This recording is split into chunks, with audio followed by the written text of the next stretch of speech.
You've tuned into The Mountain Gardener with your host, Ken Lain. Gardening, it can be challenging, but with these simple insider tips, you'll reap huge rewards.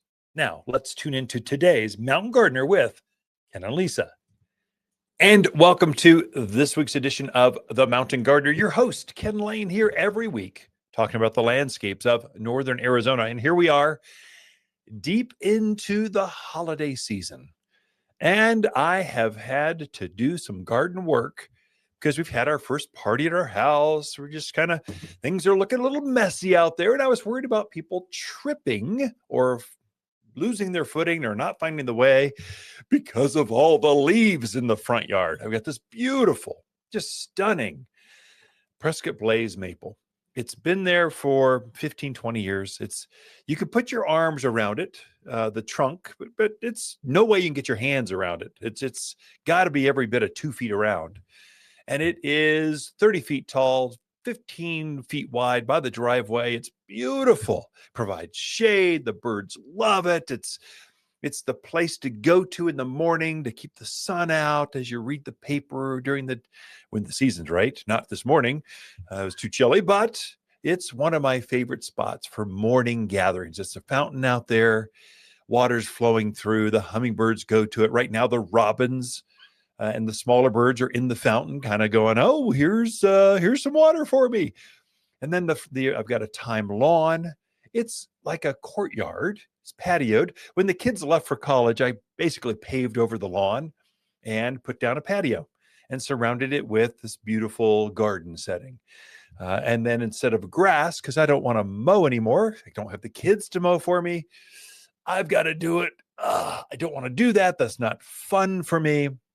So I put a thyme lawn in and I mow it maybe twice a year, basically to give it a haircut so it looks even. The rest of the time it's just blooming or just it's green. It just looks good. No low water care. The dogs like it. They smell good when they roll around on it.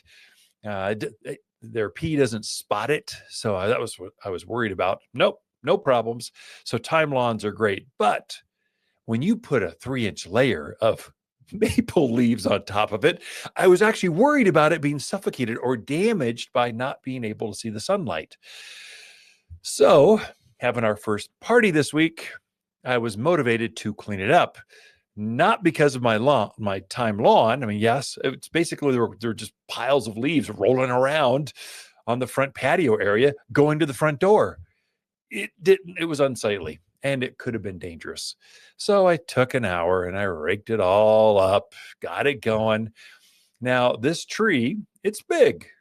I like maples in that they lose all their leaves pretty much all at once. So not every tree does that. Some trees actually lose a little bit here. They start in September, they start to drop, then a few more in October, then some more in November and December. And oh my gosh. I mean, just come on, decide. Are you going to go into fall color or not? Sycamores. I mean, I love the look of sycamores. I love their bark. I love the way how big they get, how fast they grow. They do have a root structure that's rather mischievous. They can lift driveways and they just lift sidewalks. They're very aggressive. They're just too big for my front yard. Maples, they don't do that. The other negative is they drop their leaves. They're always dropping. Every month of the year, they drop something. I don't want that. I don't mind dropping kind of in the autumn and, 6 weeks later, I'm done. I can rake them all up and I'll call it good. But I don't want to do it for the next, once a month for the next 6 months. I don't want to do that. They've got little balls that drop down. Anyway, I have a thing. I sell a lot of sycamores, but I'll try to steer you if I could to maples because it's got the same 5-pointed leaf to it. It's got the big canopy. It grows fast. It's got red color instead of gold. We have enough gold in my yard. I don't need more yellow. I want reds and oranges and different colors. And so I just chose Prescott Blaze maple. That's just me. You might try Robinia or oaks are beautiful that way. They turn this bright red and then they just drop and they're done. They're easy cleanup, super drought hardy. So there's a lot of good trees out there. Anyway, I digress. What do you do with all these leaves. This is like gold for the gardens. Now, a lot of folks, you tuned in, you're tuned in from the mountains where you're surrounded by pine trees. Now, needles are different than leaves. Needles take a long time to break down. They're very waxy, very pitchy. There's not much nutrients in it. I wouldn't really encourage taking needles and working those into the gardens. They just break down just too slowly. You can't put enough fertilizer, manures, plant foods on top of it to have it break down to compensate. I use pine needles as a top dressing. Because they break down so slowly, they're beautiful as a mulch bed on top of around your roses, over your flowers. Keep weeds down against fence lines. They're great for that. I mean, a few needles are great at just suppressing weeds, holding down moisture. It's really good in that respect. And they stay there for a while, at least an entire year or more.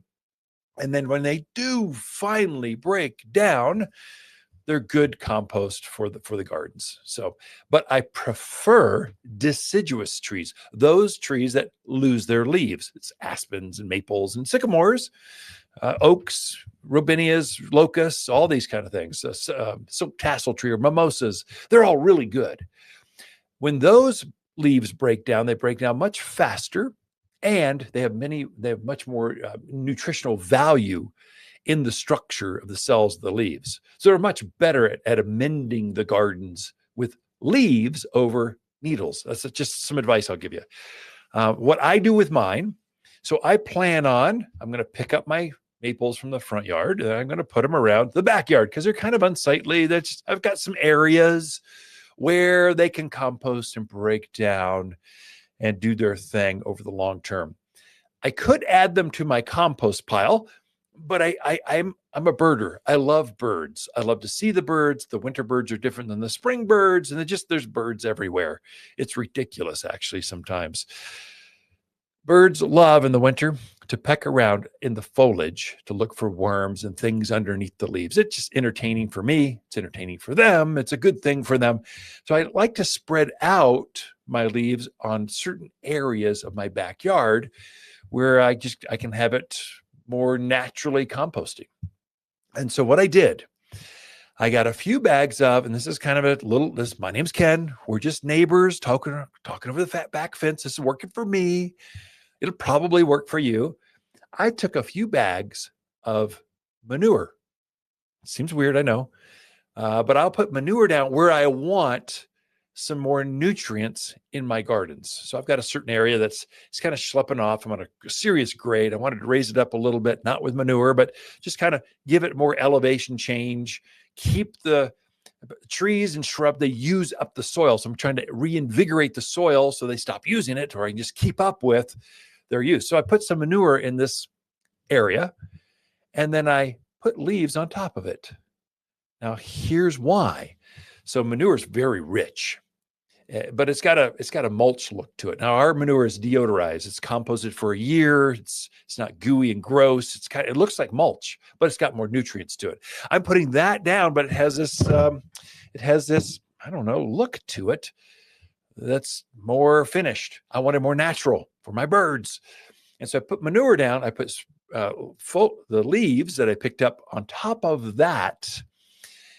And then it helps makes things look better. But it also, the manure helps the leaves to break down faster. I get a double whammy. The birds are really happy because the worms are attracted to that area. It just enriches, enlivens that part of my landscape, and things just come alive. That 1-2 punch, that's kind of a garden hack that really works in my yard. Manure in the fall, like late winter, what is it? We got couple more weeks of fall right now. Then we go to winter. I'm doing it now. Manure with some leaves on top of it, and wow, do things come alive. My birds are super happy. The plants around that area are super happy. It's just something I do that I've been doing for years that really makes a difference. If your entire yard is nothing but rock, probably not ideal. Although you've got some beds where you could do this around the edges of the gardens. It really does play out well for you. I've got Lisa Watters Lain coming in the studio right after this. Okay, maybe after decades of the same fruitcake exchange, it's time to start a new holiday tradition. A living Christmas tree from Watters Garden Center can be decorated and enjoyed for a lifetime, not just a season. When the holiday festivities end, gather family and friends and plant your tree together for years of enjoyment. As your family tree grows, have a tree that grows with your family. From Watters Garden Center, 1815 Iron Springs Road in Prescott. And we are back with Lisa Watters Lain in the studio. She comes each week with your garden question. It's just, what are all your neighbors talking about in the garden? I kind of intro that well enough. Sure. Short and sweet. Hey, Lisa. Hi. Lots of holiday parties. Yeah. Lots of chocolates, fudges, punch.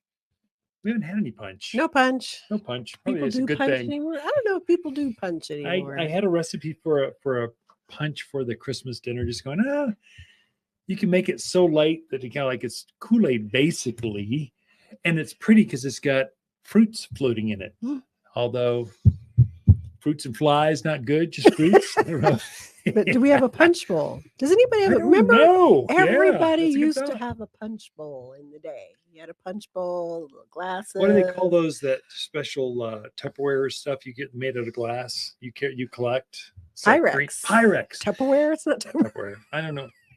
Pyrex. We've got Pyrex. We do have. Pyrex. We have a Dutch oven. How about that? Non-heated, just like a cast iron, big old heavy thing that someone's going to knock over. We'll have to think this through. Yeah. Or not have punch, just have potatoes. I don't know. Wine. I don't know. Stick with the liquor. Stick with the gin and tonic. There you go. So, garden questions. What are people thinking about this as we come into true winter now? Yeah, that is true. So Aaron in Prescott Valley put in 5 Emerald Arborvitae this spring. He said they've been doing great. Doing well, growing, but now he's noticing some bronze coloring on them. He wants to know, basically, is that a normal thing for winter, or is it something to be concerned about? Yeah, Aaron. So that is completely normal. I preach it like starting in September and October. Gardeners, fertilize your evergreens. Make sure you get them. Put 744 all-purpose food for 2 months straight. I say, do that, so that your evergreens won't turn this bronze color in winter, or yellow. Sometimes it turns yellow. Sometimes they can be purple. It depends on the evergreen, but it's not unhealthy. It's pretty standard. I would say, just if you haven't fertilize now with 744. It'll keep it from getting worse, and it will green up faster. Starting usually February, March, start to green right back up, and then it's right back out of it. So evergreens typically are not evergreen. There's this cycle of different colors through the season. Of course, they're in spring. It's Kelly green, bright, vibrant, soft, new growth. Then it goes into more traditional forest green. That's be more of I'm just a man. I only have like one description for green. It's green. So Kelly green, that was a stretch for me. So emerald green. There you go. Emerald green. There you go. And then it has this yellow kind of hue. Junipers can do the same thing, kind of more of a blue, the new growth, and green, and then purple. Cotoneaster, same thing. It's got a broadleaf evergreen, so it's got kind of very dark blue-green foliage now. It'll have a purple hue to it as we get into winter. Then it has this bright green coming in spring. So it's not unusual to see your plants, if you're not used to 4-season climates, to see your evergreens ebb and flow like that. Of course, deciduous plants, they're easy. They don't ebb and flow. They lose their leaves. It's obviously a different season. They don't just change color. They get vaporized. And then they come out with brand new either foliage or flowers. A lot of your spring blooming plants are deciduous because they need this rest to be able to generate enough energy to have that flush of growth. A few evergreens will bloom and have new growth, like rhododendrons, hollies, magnolias. What is it? Indian hawthorn. Help me out. Boxwood. Put me on the spot. I'm going through the list. I'm walking through the garden center as I'm saying this on the airwaves. Going, where are they? So there you go. So to Aaron, not to worry, perfectly fine. I'd say keep them watered because you said they were fairly new this year. Water your especially new plants, not just arborvitae, but new plants. Water at least twice a month because it's dry right now. Yeah, I mean, it if you is. dig a hole right now, putting some things in and it's the ground is dry. You want to keep those plants hydrated, that soil around it, so that the winter cold doesn't damage or cause winter burn or tip burn, different names for it. But it's, if a plant goes through a cold spell and it's dry, you'll get this damage to it. Typically doesn't kill it, but it sure makes it look ugly, and you'll set you back a step next spring. So all those people that turned off their irrigation systems, I get it, but those plants still need water. Take a hose, go all traditional, like your grandparents did. Drag a hose across the yard, water it by hand. Here you go. Come to the garden center. Get a watering can, fill them up, schlep them over there, and then water your plant. But it'll make a difference next spring with your plants. Definitely. Dramatic. I mean, it's dramatic. Yeah. Okay. Our next question is from Daniel in Prescott. He has a new home. The contractors or the excavators do what they normally do, and they scrape the snot out of it. He wants to put some more native grasses and flowers back on. It's a little bit of a slope area that he wants to cover. Sure. So he's just looking for some tips and tricks to do it correctly the first time. Sure. Daniel, great question. First of all, let me just welcome you to the neighborhood. Welcome to God's country. I guess I'm just assuming you're just fresh from California or Chicago or wherever people come from, or maybe you just moved across the street. I don't know. Maybe. Welcome to the new house. It sounds fun. So typical to have construction scars, especially bigger properties. So smaller properties, they just rock it over. Obviously, you're dealing with a little bit larger piece. So you got some scars of construction out there. We've got two things, and you want to do this during the winter. We've got a wildflower mix. And for you specifically, because you said you want to have wild grasses and wild flowers, I'm assuming you want them more native-y. We have an Arizona mix. Very, very good stuff. You could blend some of that with, because I'm making some assumptions. Probably you're on a bigger piece of property and you're out there where the deer and javelina and rabbits are. We have a deer and rabbit resistive list, and you can blend those two flower mixes together. You want to put that on anytime between now and January, be your kind of your peak window for putting wildflower seed down. We also have, this is very interesting, we have a wild grass mix. So we made a grass mix just for people like Daniel. So it's as you're driving down the road and you see wild grasses off to the side of the road, it's that grass. It's wheatgrass and grama grass and blue fescues. We've taken all those, blended it so that you could revegetate that and be very native. It'd be perfect for that slope. So that you're going to want to do probably at the same time. I would say blend. I would say get a bag, shake and bake this thing. Put your wild grasses, put your wildflowers, mix them all together, spread them as evenly as you can out there by the end of January. Put a little layer of Watters premium mulch. We screen that compost down real tight. Keep the birds off, help you revegetate, help you get germination better, and you'll have a beautiful patch of. You won't see those tractor tires. It won't be bald. It won't have a bunch of weeds and tumbleweed or horehound. It'll be beautiful flowers. So how often would he need to water that? If you're really going to do it, here's how we've done it in the past. You go down to Cal Ranch or just your hardware store, get a soaker hose, like your traditional, like half-inch soaker hose, snake it around up and down that hill, turn it on, and wherever the wet spots are, put your seed and stuff right there, and it will germinate like that. And then water it, I don't know, every 10, 14 days right now. Maybe when you start to see seedlings coming up once a week or so, keep it evenly moist, but not soggy kind of thing. These are wild seed. That's kind of how you'd approach it. And you'll start having flowers. They'll come up in waves. So the grasses will come up in waves, and so will the flowers. So they'll start to come up. And it'll be the poppies, and then it will be the echinaceas, then it'll be the gaillardias, and it'll be this mixture's got, I don't know, over a dozen varieties of wild flowers made for here. And so if you're blending a couple mixtures together, you have even more. And the grass has got 6 or 7 varieties of wild grasses in it. So you'll see this pulsating wave through spring of beautiful new growth. And so main thing is it'll keep when the monsoons hit, it'll keep that hill from eroding. And most importantly, you're right there exposed on a hill. You're going to have weeds blowing in on you. You will have weeds everywhere if you don't get on this. So kind of your timing's midwinter to start wild patches like this. And hopefully that helps you. Wow, I like that. 2 questions. We're out of time. Yeah. Ken and Lisa Lain, the Mountain Gardeners. Be right back after this. Hi, Watters with the plants of the week and our Roman beauty rosemary. This Mediterranean beauty has graceful, arching branches that flow over rock walls, raised beds, or container's edge. A culinary herb often used in potpourri. Rugged, deer-resistive, evergreen, likes crummy soil, drought, and abuse. Now that's my kind of shrub. Watters Garden Center, 1815 Iron Springs Road in Prescott, where people who love unusual, healthy herbs, they love to shop. There are a couple things I'm doing in my backyard. So I've got, let me think here, how many statues, just garden art in the back. I've got a bronze piece, 2, 3, 4. I've got 4 pieces of art in the backyard. It's a half-acre lot, but the backyard we like to entertain. You're overlooking a vista. You got the dells in the background. It's beautiful. I've got 3 pieces in the front yard, and in the back I've got a pond. In the front I've got a fountain. And so right now I am doing a couple things just to ensure these things go through winter and come out well.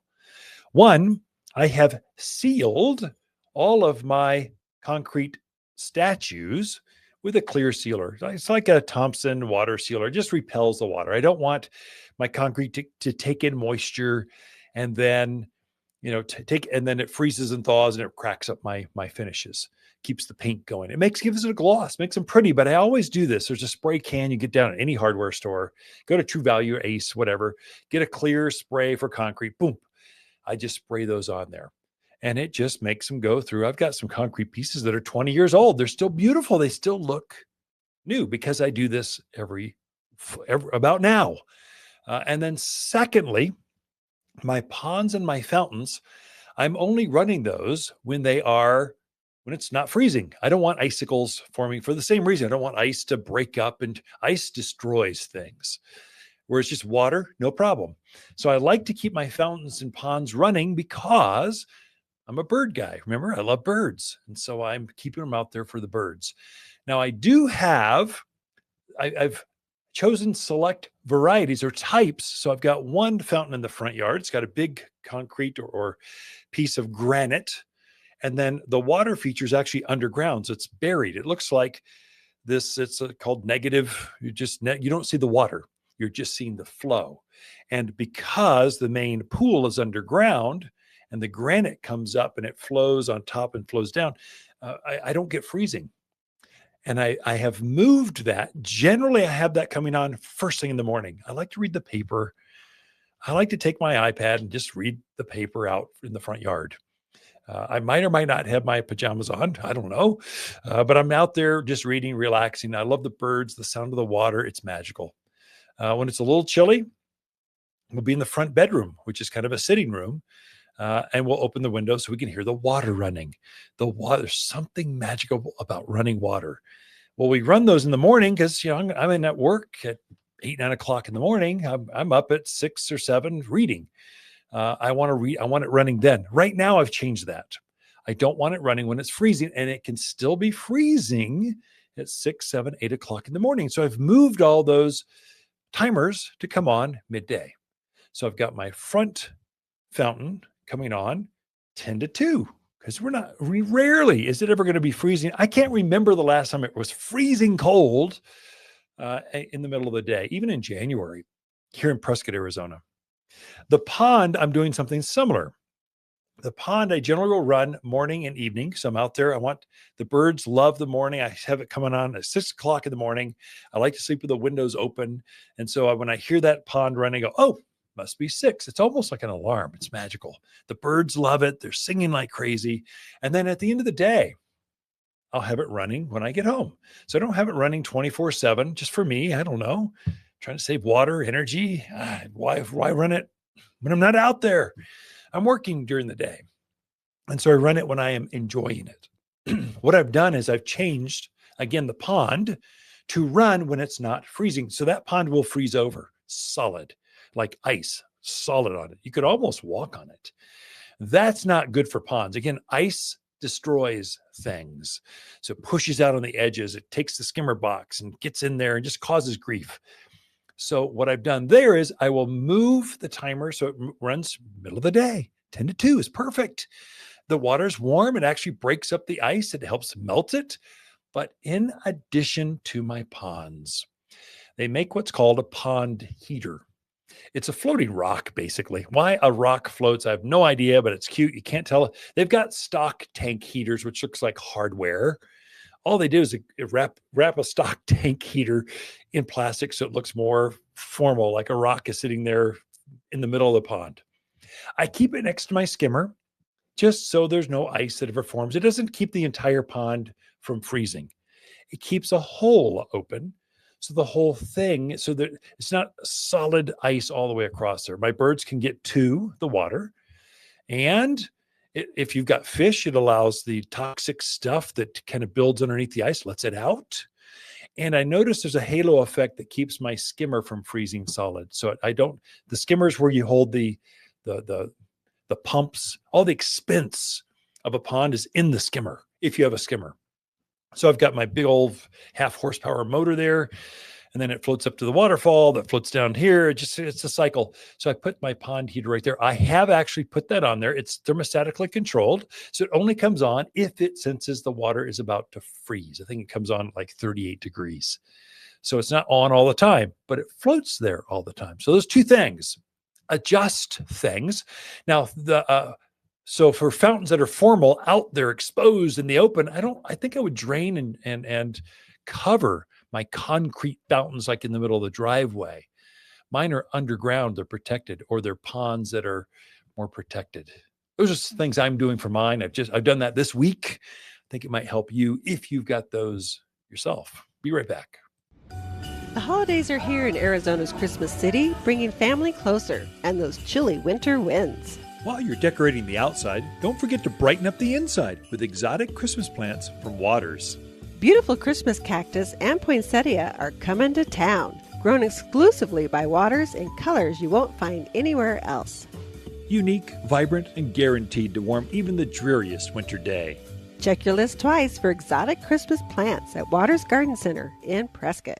And we are back with Lisa Watters Lain in the studio. She comes each week and we just give her the airwaves for 10 minutes straight. Keep on talking. Make sure there's no lags, no voids, but anyway, Lisa comes in to share her different perspective. Let me help you out with that. There we go. Thank you. Give you grief. It wants to sag down. Well, we don't want saggy microphones. Kind of like we don't want saggy plants. We don't want saggy microphones. I thought you were going to go somewhere else. Where? What are you talking about? I'll let it go. Happy holidays, everyone. Yes. To our Jewish friends, blessed Hanukkah. Everyone else, Merry Christmas. It is winter. Solstice coming up. It's like the peak of the holidays. Lots of parties. 21st? Is it always on the 21st? Yeah, always. Kind of spring always lands on the 20th, 22nd, 21st. Yeah. Summer's always, I think, June 22nd, 23rd. Somewhere in there. When fall's always September 23rd, 23rd. Yeah, pretty much. But if in doubt, Amazon. When is Amazon. Christmas? When is Alexa? I'm sorry, Alexa. When is? Boy, it shows you how good I am with AI or talking smart homes. Not very, honey. I don't know. What do you got before I embarrass myself? Okay. Well, this week we have unloaded, I don't know how many pallets of pottery. Oh, yeah. So we got our first load of our new spring pottery in. Yeah, that's exciting. Even though it's winter, we have spring pottery. Got a front load. So just the guy, they've been unpacking it. Kinsey, the guys, Eric, Chris, just unloading it. They wrap it. So, I mean, it's just like intense. So it doesn't break. Oh, I know. You want it that way. But it takes a while to undo it. So they've been working on that. It's really fun to see new colors, new styles. It's just fun. It is style, isn't it? Mm-hmm. Pottery. This is 2024. It's the pottery for this spring. And the styles change each year. The color tones will be different. The textures will be different, and the patterns, the layering of colors Mhm. will be different. So you'll see. And if you're, I mean, I came in, I purposely stayed away because I unloaded the truck. It kills. I'm an old man. I don't want to do that. It's hard. That's for young people. Mhm. I came out like half the parking lot is like pottery, Pottery. everywhere. Yeah. I went, oh, sure glad I got that one. Missed that one. Well done, team, by the way. Hey, Yes, if they you're did tuned excellent. in, you guys are awesome. You're working it. Mhm. And I would say if you're looking to buy sets, so 3 different sizes, 4 different sizes in the same style, same color, now is the best time to do that, because what'll happen is we get more into the season, people will pick 1 or 2, or they want 2 big pots, and then you don't have the big pot to complete your set. So now's a really good time if you like the sets of pottery. It's a great time to be looking for that. If I get in trouble towards the peak of spring, so Mother's Day, post Mother's Day to July 4th, it's still crazy busy at the garden center. Mhm. And so by then the pottery is starting to be, it's hard to restock. You have to order this stuff by semi-load. So you're Mhm. getting hundreds upon hundreds of pots, and then you can't go and get more Right. until you can fill that semi up or Mm-hmm. container to bring it over. So people are going, I want 2 matching, I want them identical, same Right. color, same size on either side of my door. And went, well, we don't have it. Mhm. Our time was back last winter and early Right. spring, not post spring summer. That's not your Mhm. time. Your peak time Mhm. is now. And I think people get confused. They're thinking that pottery is not as popular here as it is other places. It's more so because anytime you try to dig a hole here, it's impossible. So people transition to containers Right. quite often because it's so easy to Mhm. grow in them. Definitely. That was one of my points Oh, and the sorry. reason to have pottery. bad. No, it's excellent because it is a challenge to dig a hole here. And so putting it in a container, you can grow so many things in containers. Why not? It's a lot easier than trying to dig a hole in granite sometimes. So Yeah. definitely worth it. A few other reasons I had listed to bring pottery into the yard was it brings color to your house and your yard, especially this time of year. You look out and you're like, oh, a lot No of things flowers. have gone It's the dormant. green. There's No flowers. green, but there's not a lot of color. So really nice to have some pottery out there that brings in that color, gives you something to look at besides dormant plants. Some of these pots, they're pieces of art. I mean, Mhm. truly, they're so beautiful. You almost don't want to plant in them because they're, in fact, some of them we don't plant at our house, urns and stuff. We just have them as pretty pots, or we Right. might set a cachet bowl on top of it, Mhm. but not plant in it just because it's so pretty. I don't want to. Right. I don't know what we're thinking. We own a garden center and get another one. It's like, but no. It works. Yep. The other reason is you can use pottery to define a space. So if you're doing outdoor rooms, patios, seating, you can use that pottery to define your space, to kind of use it around the perimeters. It just really helps. If you have a really big space, it narrows it down. So it doesn't feel so open and out there. We use ours we have this huge patio. It's this entire length of the house. It's Mhm. big. It's got fire pits and hot tubs and barbecues and so it's long, but we didn't want a railing up there but there's a grade, so it's like the patio, and then there's like a 7-foot drop. We didn't want grandkids hurling themselves over, and so we put pottery and some decorative furniture up and grew some plants, and now it's beautiful and safe. We're growing roses and all kinds of big things out there, but they're stunning. Mhm. Definitely, yeah. So you can define areas with it. Also good for entryways. Oh yeah. A lot of these big homes have these ginormous entryways now, which is they're spectacular. They're beautiful, but they're almost too big, too overwhelming. And getting a selection of pottery in there just kind of makes it more warm as you walk into the home. That's our niche. Because you can't go down to Walmart and buy a nice big pot for $1 million house. It just, they aren't big enough, and plastic it just ain't gonna do it. It's got to be beautiful, and it has to be to scale, and then you plant in it. So big resort size or big large home size pots, it's kind of a strong point for us. And then everything down below, of course, house plants, that kind of stuff. I was going to say, we have a really nice selection of indoor houseplant pottery, but sometimes can be a little a little weird in some of the box stores.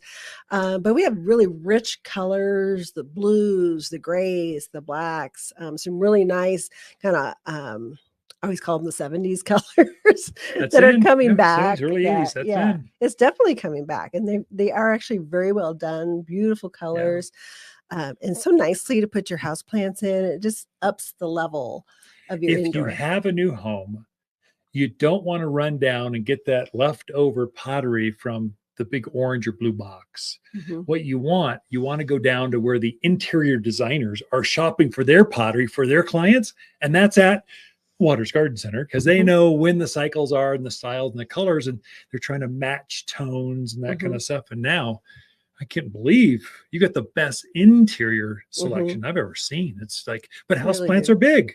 New homes are in. So it goes Right. for apartments. It goes for houses. It's just, Yeah. it goes in any place you live. And you and Kinsey actually went and picked out this pottery. So it wasn't like picking a picture out of a magazine. You actually go see the colors, because you know how it is, like when you buy a dress and you're thinking, oh, I gotta love that color. And then you get it and you're like, that's not the color it was in the magazine. Right. So you guys actually went and looked at the pottery, felt it, touched it. Size, the thickness, the weight. Mhm. Was there value there? And we're not shopping by, we need the cheapest one. We're looking for, I've never seen that. Oh my gosh, they're going to love this. I can't believe Prescott's going to have this. If we get excited and giddy about it, we figure our customers will too. And so we're going for styles and quality. And then you shop price. So it's inverted. So we're going for that. But you got to have the right price too. But so many times at box stores, it's only about price, and you get what's left over. If we're done picking out of the warehouse, what's left over, it goes down to the wherever those things go. So it's a good time to look at pottery. You can still plant. If you get a nice pot for outside, you want to put a nice evergreen in there, you can certainly do that. The pot will take it. The plant will take it. Make your home pretty for the holidays. You bet. Yeah, you should mention to folks, there are different grades of pottery. And so we are only specializing in the ones you can garden in outdoors with your pots. So it's got to be a thicker and heavier and higher kiln. It's got to have a higher fired. So anyway, we are out of time. Thank you, Lisa, on the next year's pottery. Appreciate that. Ken and Lisa Lain, the Mountain Gardeners. Be right back after this. Look, if your wife, mom, or dad wants an ugly sweater for Christmas, get them a sweater, not some piece of plastic. But if someone you truly care about loves their garden, a gift card to Watters makes perfect sense. Next spring, she can pick exactly what she was hoping. We all know it's not the same as a huge flower basket or fragrant rose, but hey, it's winter. Gardeners understand. Watters online gift cards are found at top10plants.com or at Watters Garden Center in Prescott. So I was mentioning what I'm doing to adjust timers and when to run my pond, my fountains. So I've adjusted those. I do that sometime, I don't know, first part of December. That's when we start to see some freezing. We'll see frost before that, but not freezing. And I still haven't seen any true freezing temperatures yet, but I will. It's coming. And I don't want to be caught by surprise. So I adjusted my ponds to come on, fountains to come on, run during the middle of the day when it's not freezing, because ice is hard on everything. Your garden's everything. That's why I mulch my flower beds. I don't want the ground freezing. Ice is hard on everything. So if I can keep it from freezing, perfect. So I've done all that. I'm taking my leaves, raking those up, as I mentioned in the first segment, and I'm using those to insulate, raise up, and helping my birds, top dressing my gardens, enriching the soils. There's a lot of benefit to it. What I do with my fountains, I said I'd mentioned I get a clear spray and I spray them. I actually seal them every this time of year, every year. And I've got some that are quite old. I've got gargoyles, little girls on benches, beautiful statues, just art. What art does in the garden is it draws you in. That's what I love about it. So every major garden area, I have some sort of art. It might be a container on the patio. I've got a St. Francis. I was selling a St. Francis. His head came off. It broke. I can't sell this. But I went, oh, that's kind of neat. I just have the St. Francis. You know what it is, St. Francis. It's a unique look. and I put him on a stick in my container. And he's floating there looking at you just on a stick. I mean, it is true art. It's cool. But I spray him, I clear him. I seal all of my art every year. I might have some big bronze pieces that are just over the top, like they're beautiful. That's big section of the gardens over here, and I down light, and I bring the beauty out in those. On the main front yard, I've got raised beds going up, so I've got pieces of art in the raised bed to go, look at this. It might be a solid wall of green for privacy, but it highlights and frames this piece of art. It's engaging. It draws you in. You can't look away. Everyone comments on it. That's how art is used. Whether you're into unicorns or frogs or bears or statues, that's how you use art. And so in my backyard, you come down from the front. It's a big, steep, sloping lot, 2-story house. I mean, it's hard to garden in. It's hard to get around in. But when we have a backyard party, everyone comes down the side steps beside the garage. You go to the back gate. You walk in and you're greeted by a winged gargoyle. I mean, you just went, oh, surprise. It's a surprise thing. It's a funky, unusual place for a piece of art, but it adds delight when you walk back there. The sound of running water. There is nothing like the sound of running water. And so I have it throughout our property. I've got 2 big pieces of running water, and I'm thinking I might just buy an actual artistic fountain. Mine are more pond-like. So they're less artistic, but you can hear the water. You go, oh, the hummingbirds love it. But there's nothing like an actual 3-tiered running piece of water. You've really what you've got. The 2026 spring is here. We are now, spring of next year is happening. And so we've got next spring's pottery is here. This is the time to buy, if you want matching sets, big matching sets. You want first dibs. You want, when does it arrive? I want it now. Poof. And grab it, because when spring finally hits, it's starting to be picked over. Now you can get matching colors, but you can't get matching sizes, but you want those pillars going up to the front door to be matching. Oh, what am I going to do? Well, you should have been here earlier. And it's not like you can just order one big pot.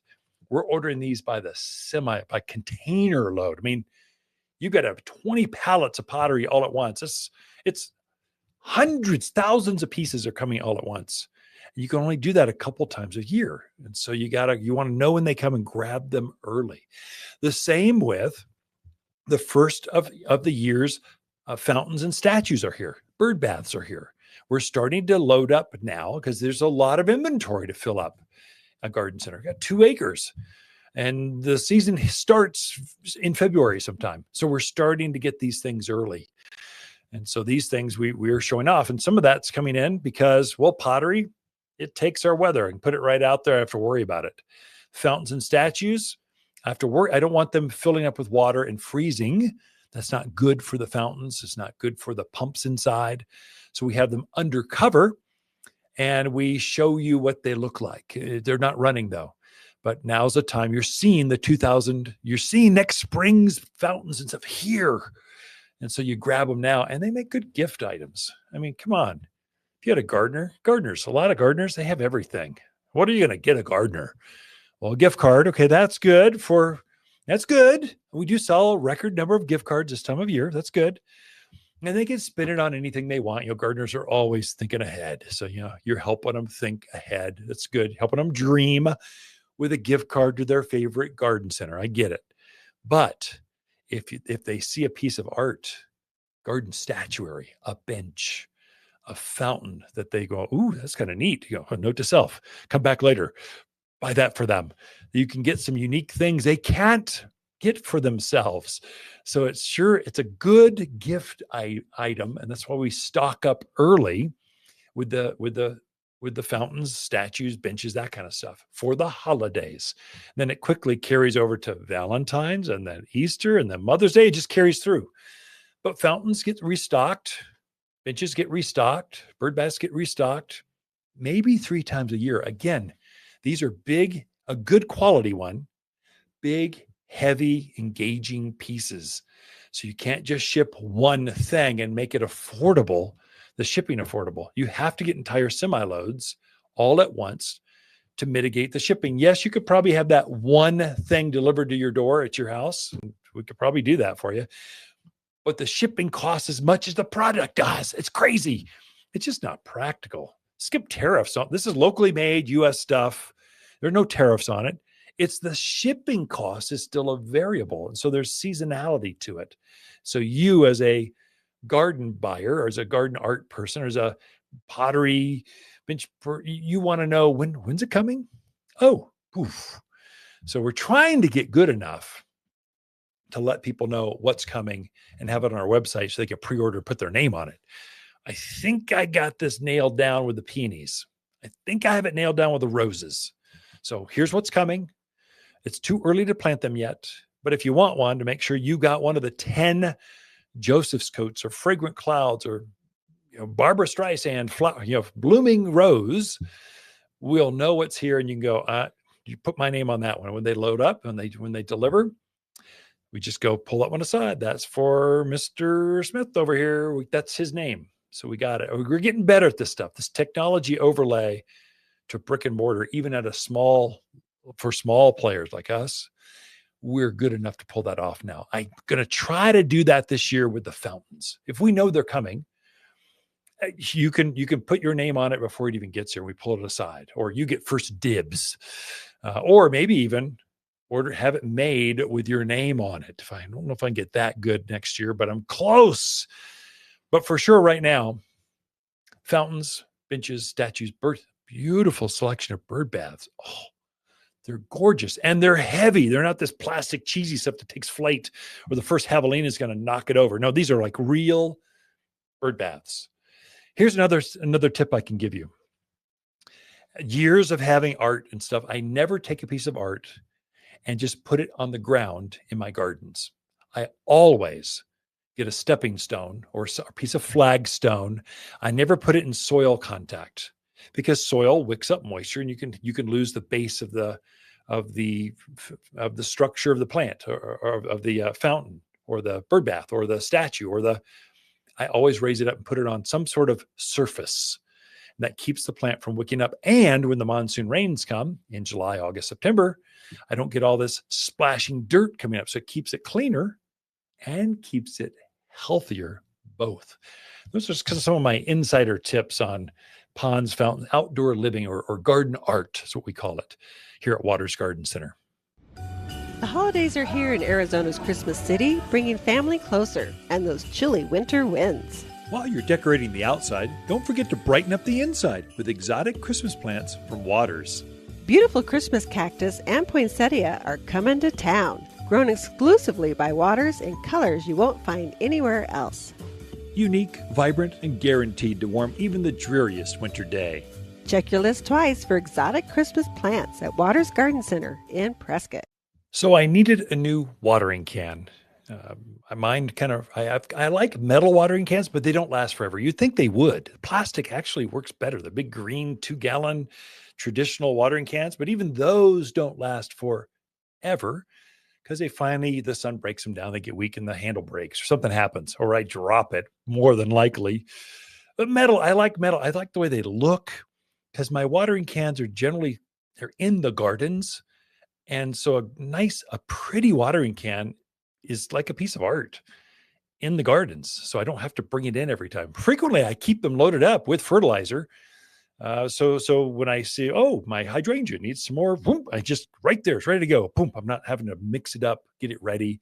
Or if I'm traveling, I always make sure my watering cans are full already. So when the person taking care of my plants, typically the dog sitter, cat sitter, they go, that plant's wilting. They just right there, they can go water it real quick. Keeps my plants happier. And I have less death and decay from, the irrigation missed on that one. Oh, it helps. I think what happened, because I really like metal cans, you get better finishes, better sizes, shapes, is I think after a couple decades of storing fertilizers in there, I think they finally wear through or rusted, or the bottom. I have a pinhole in the bottom. Okay, fine. I got a new one. Where do you get a nice watering can from? They aren't in town. You can't find one. And so I went online, and here's what I've done, folks. This will help you. I've lined up a partnership with a buddy of mine who sells gardening gifty stuff at his store. I can now sell his stuff to my customers. And so I've got access through our website, watersgardencenter.com.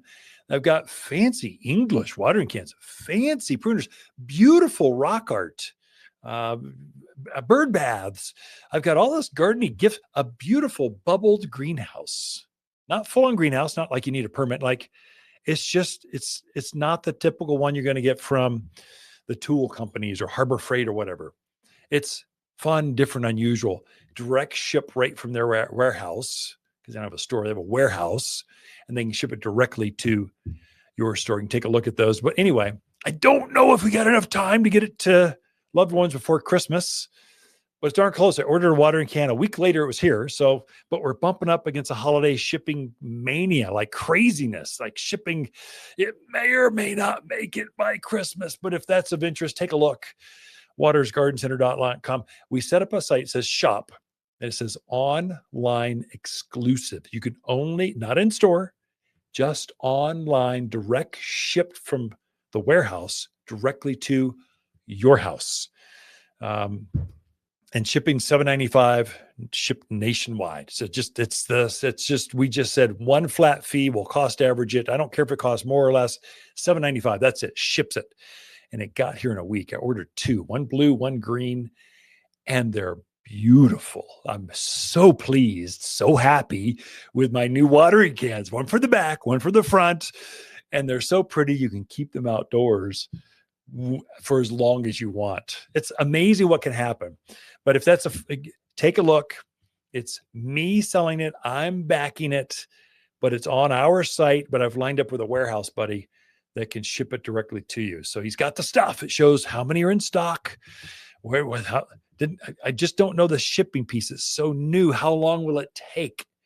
I don't want you to say, I've got this for you, Mom, and it shows up a week later after Christmas. Just tell her it's on its way. It's coming. So just kind of being up front with you, going, it's so new. We're trying it out. But throughout the week, Lisa and I camp out here at Watters Garden Center. We do like talking to fans of the show, and the the next spring stuff is starting to show up, and it's fun here at Watters Garden Center. Okay, maybe after decades of the same fruitcake exchange, it's time to start a new holiday tradition. A living Christmas tree from Watters Garden Center can be decorated and enjoyed for a lifetime, not just a season. When the holiday festivities end, gather family and friends and plant your tree together for years of enjoyment.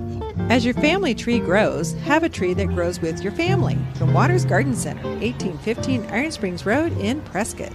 For a more fruitful garden, increased success in the landscape that just feels better, then tune in daily to the Mountain Gardener podcast. Subscribe through your favorite podcast streamer or visit watersgardencenter.com.